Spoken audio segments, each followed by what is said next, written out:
Yes. No, I thought it was. I thought he banged his knee. He hit his shoulder too. Oh, was it?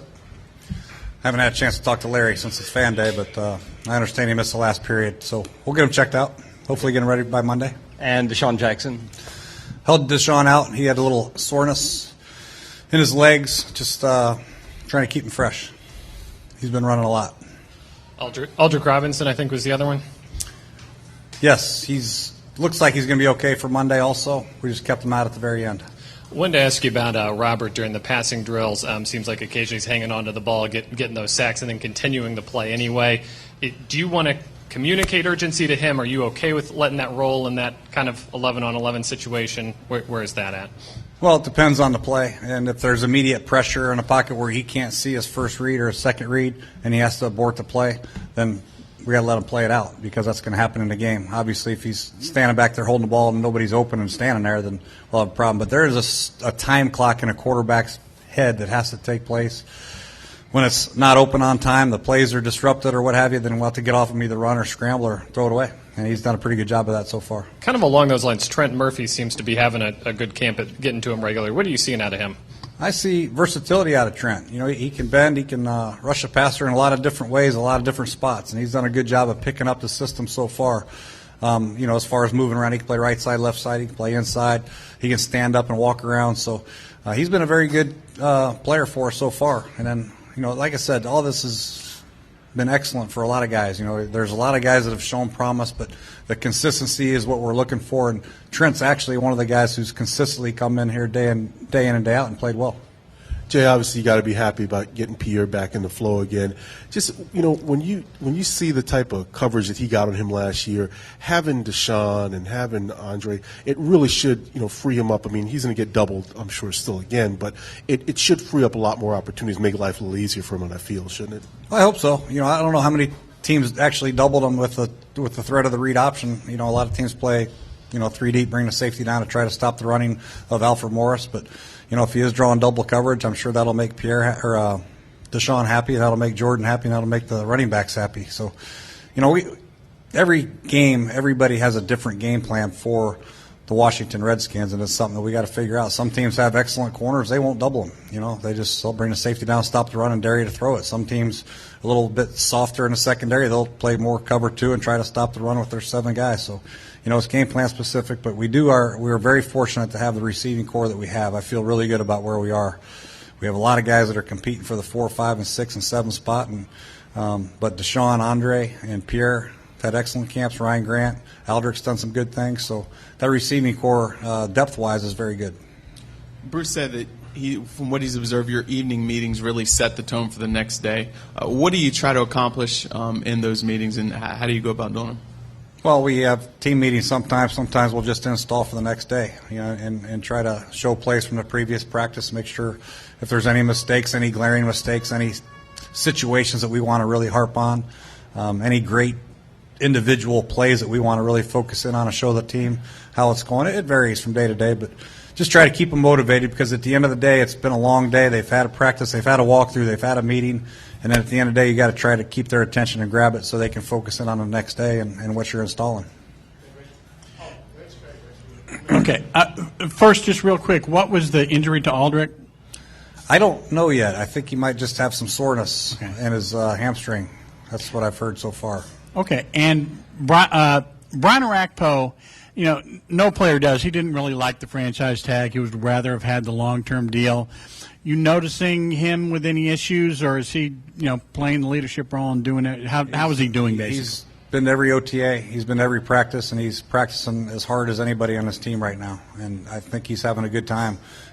From a contract standpoint, I don't know if he's satisfied, unhappy, whatever it is, but it's not showing with his play on the field and his leadership roles. He's not missed any time in the meeting room. He's out here on time, practicing his butt off, and been very, very impressed with Brian Orakpo so far.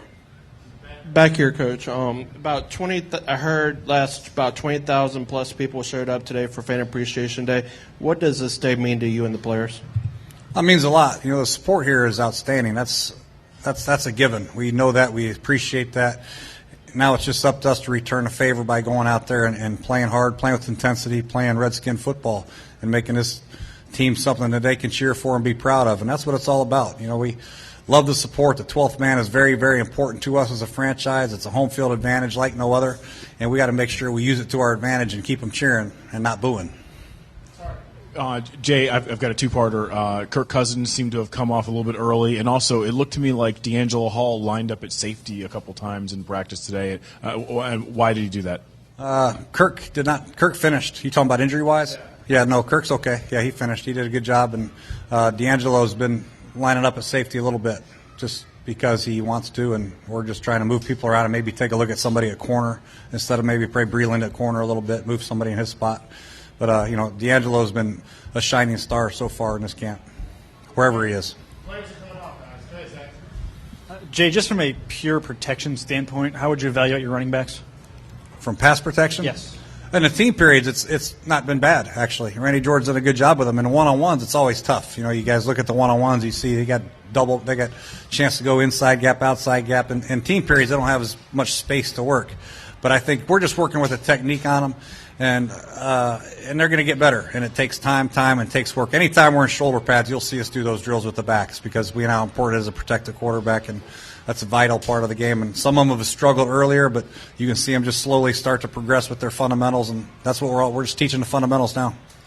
Jay, with you obviously have a lot of rookies, draft picks out there. How do you keep them from being overwhelmed, I guess, in their first training camp? It's a lot to take in for any of these guys. They're dealing with a number of different things. Do you have a philosophy on that to keep them from getting overwhelmed and being able to pick things up quickly? I think you just take them under your wing. The coaches have done a good job of spending some extra time with them. The veteran players have done a nice job of calming them down. It's just every rookie handles it differently. Some rookies are basket cases. Some are calm, cool, and collected. Brian Grant looks like he's been here for 10 years.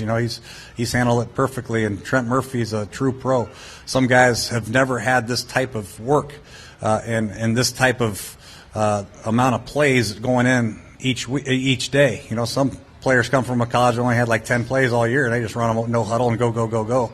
This is brand new to some players, and we have to understand that as coaches and be more patient with those guys, but they also understand that they have to work a little harder than somebody who's coming from a pro-style offense. Hey, Jay, when you look at Keenan Robinson, everybody talks about the speed and he's got the length.